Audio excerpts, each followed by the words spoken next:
Israeli হামলায় আইআরজিসির গোয়েন্দা প্রধান নিহত।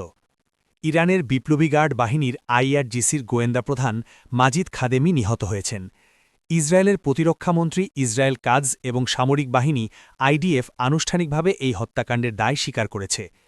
টেলিগ্রামে আইডিএফ একে ইরানের জন্য একটি বড় ধাক্কা বলে উল্লেখ করেছে। তবে ইসরায়েলের বিবৃতির আগেই ইরানের রাষ্ট্রীয় গণমাধ্যম খাদেমির মৃত্যুর খবর নিশ্চিত করে এবং এর জন্য যুক্তরাষ্ট্র ও ইসরায়েলকে দায়ী করে। উল্লেখ্য ২০২৫ সালের জুনে তৎকালীন গোয়েন্দা প্রধান মোহাম্মদ কাজেমি ইসরায়েলি হামলায় নিহত হওয়ার পর খাদেমি এই দায়িত্ব পেয়েছিলেন। সূত্র বিবিসি। মধ্যপ্রাচ্যে যুদ্ধবিরতিতে পাকিস্তানের ইসলামাবাদ অ্যাকর্ড প্রস্তাব। মধ্যপ্রাচ্যের চলমান সংঘাত অবসানে পাকিস্তান একটি নতুন শান্তি প্রস্তাব তৈরি করেছে, যা আপাতত ইসলামাবাদ অ্যাকর্ড নামে পরিচিতি পেয়েছে।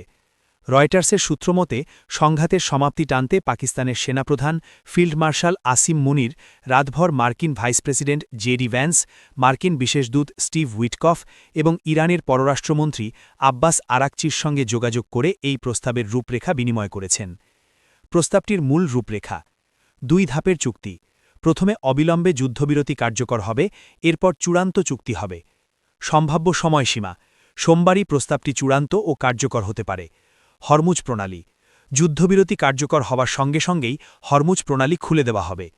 চূড়ান্ত চুক্তি: প্রথম ধাপের ১৫-২০ দিনের মধ্যে চূড়ান্ত চুক্তি সম্পন্ন হবে, যেখানে ইরানের পারমাণবিক কর্মসূচি নিয়ন্ত্রণ এবং তাদের ওপর থেকে নিষেধাজ্ঞা শিথিলের বিষয়টি অন্তর্ভুক্ত থাকবে।